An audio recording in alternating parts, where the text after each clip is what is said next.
5 seconds to go.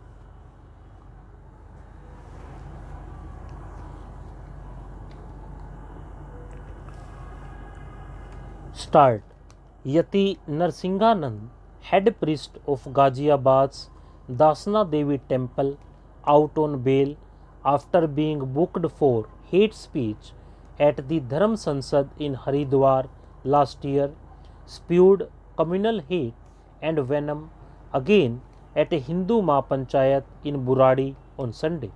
The organizers of Sunday's event had been arrested earlier in connection with inflammatory anti Muslim speeches made at a similar assembly at Jantar Mantar last year.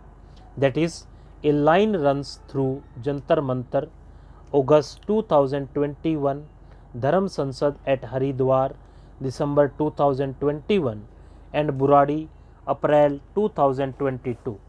The themes on Sunday: Ghuspat Niyantran, controlling intruders; Dharmantrayan Niyantran, control of religious conversion; and Devsthan Mandir Mukti, freeing Hindu temples, communal dog whistles, all are part of a larger and continuing pattern that remains unbroken or is uninterrupted only perfunctorily by the kicking of the law. In all likelihood, going by the indications so far, Yati Narsinganand wears his arrest for hate speech as a badge of honor and would not have a problem should he be arrested for it again.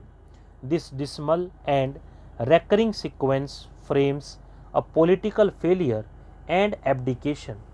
Unfortunately, the emboldening of hate speech against minorities is becoming the other side of a spreading phenomenon of majoritarian assertion, and both are seen to draw political sanction from the ruling establishment. It is true that Yati Narsinganand and company are not part of the mainstream or not yet, but at the same time they can no longer be described or dismissed as the fringe. The peddling of a Hindu sense of siege and purveying of spectres of marauding others occurs too frequently and resonates too widely for it to be seen anymore as a mere sideshow.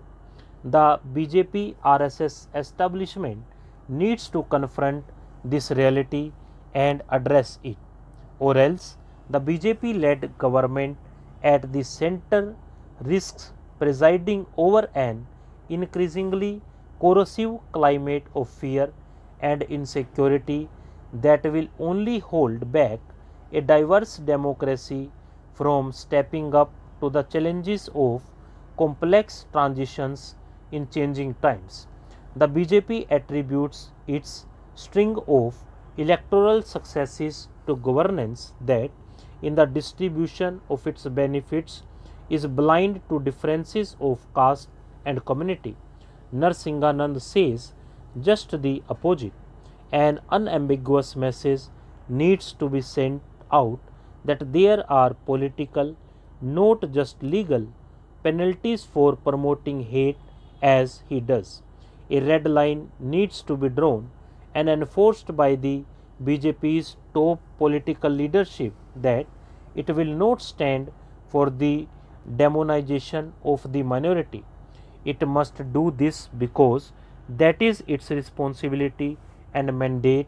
That is what Sabka Saath means, and because the costs of not doing so are simply too high to pay.